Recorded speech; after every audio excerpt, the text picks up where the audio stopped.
উদ্দেশ্য করে একটি কথা বলতে চাই, ৭২-৭৫-এর শাসনামল সে তো দারিদ্র্যের তীব্র পশাঘাতে জর্জরিত হওয়ার শাসনামল, সে তো প্রতিটি মা বোনকে ৭২-৭৫-এর শাসনামলে বাসন্তী বানানোর ইতিহাসের শাসনামল।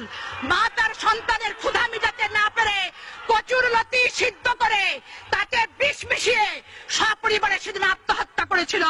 পত্র পত্রিকার পাতা খুললেই আপনারা সেদিন দেখবেন।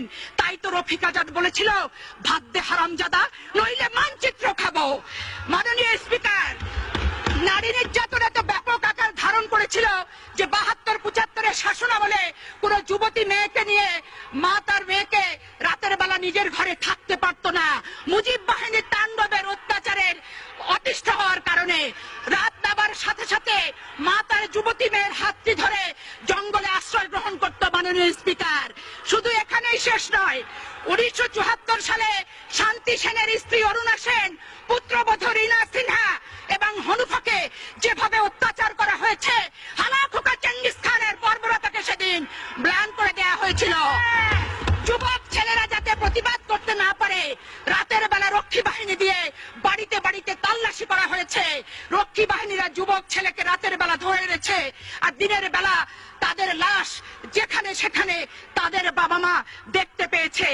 আজকে কথায় কথায় যারা বলেন যে জিয়াউর রহমান নাকি বাংলাদেশে খুনিদের খুন করেছে, আজকে তাদের উদ্দেশ্যে বলতে চাই, ৭২-৭৫-এর শাসনামল তৎকালীন পত্র পত্রিকা, বিদেশি বিশেষজ্ঞদের, জার্নালিস্টদের যদি মন্তব্য করেন, নিজের চেহারাটা আয়নায় আপনারাই সত্যিকার অর্থে দেখতে পাবেন যে ৭২-৭৫ সালে কারা বাংলাদেশে খুনের রাজত্ব কায়েম করেছিল।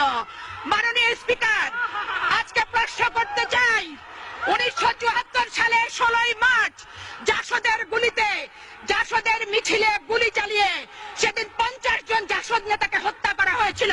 শুধু তাই নয়, জাসদের অফিসে সেদিন আগুন ধরানো হয়েছিল, তাদের পত্রিকা গণকণ্ঠ সেদিন সিজ করা হয়েছিল। ঢাকা বিশ্ববিদ্যালয়ে ৭ জন মেধাবী ছাত্রকে মেশিন গানের গুলিতে সেদিন নিশ্চিহ্ন করেছিল। কার শাসনামলে? মাননীয় স্পিকার, আপনাকে প্রশ্ন করতে চাই, আমি প্রশ্ন করতে চাই, ১৯৭৩ সালে পাবনার জেলখানা থেকে ৫ জনকে রাতের অন্ধকারে দ্বীপচরে নিয়ে যে নির্মম নিষ্ঠুর ভাবে হত্যা করে বাংলাদেশের ইতিহাসে প্রথম জেল হত্যার ইতিহাস কারা সৃষ্টি করেছিল? মাননীয় স্পিকার, আজকে প্রশ্ন করতে চাই, মাননীয় স্পিকার, আপনার মাধ্যমে সরকারি দলকে সমগ্র বাংলাদেশে আওয়ামী লীগ দুঃশাসনের বিরুদ্ধে, আওয়ামী লীগ দুঃশাসনের বিরুদ্ধে, আওয়ামী লীগ দুঃশাসনের বিরুদ্ধে সমগ্র বাংলাদেশে জাসদ নেতা কর্মীরা সেদিন প্রতিবাদ করেছিল।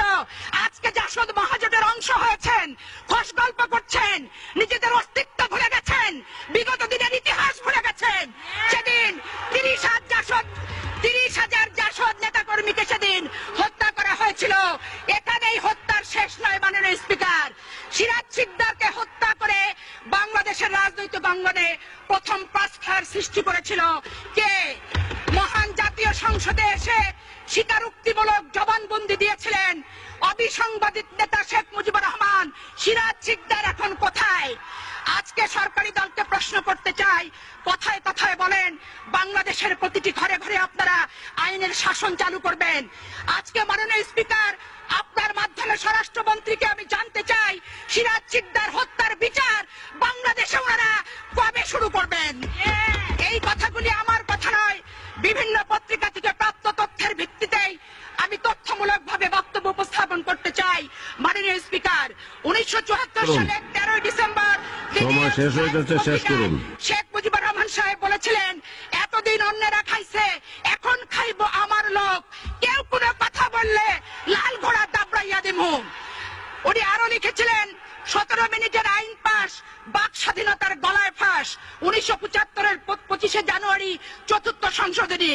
১৯৭৩-৭৪ অর্থ বছরে বাংলাদেশের শাসন কার্য পরিচালনা করার জন্য ২,০০০ কোটি টাকার প্রয়োজন ছিল। বিদেশি দাতা দেশগুলো ৩,০০০ কোটি টাকা সেদিন দিয়েছিল। আজকে যারা বিএনপিকে দুর্নীতিবাজ বলেন, তাদের উদ্দেশ্যে বলতে চাই, বাসন্তীর ভাগের টাকাটাও সেদিন আওয়ামী লীগরা খেয়েছিল। সময় আগে বাড়ানো যাবে না, কারণ সময় বাড়ায় দেওয়া হয়েছে অন্যদেরকে দেবেন। শেষ করুন। ইত্তেফাকের হেডলাইন ছিল ৩,০০০ বেশি সাহায্য কোথায় গেল? শেষ করুন। 1974 28 ডিসেম্বর গার্ডিয়ান পত্রিকার শিরোনাম ছিল ঢাকা বিশ্বের সবচেয়ে ভীতিপ্রদ একটি শহর। মাননীয় স্পিকার, 1374 সালে 18 ফেব্রুয়ারি গার্ডিয়ান শেষ করুন। পত্রিকার শিরোনাম ছিল বাংলাদেশ মুজিবের তৈরি একটি বিপর্যস্ত এলাকা। এই ছিল শেখ মুজিবের সোনার বাংলার ইতিহাস পত্রিকার ভাষায়। মাননীয় স্পিকার, 1974 22 সেপ্টেম্বর শেষ করুন। সানডে টাইমসে লেখা হয়েছিল বাংলাদেশ আজ দেউলিয়াত্বের পথে।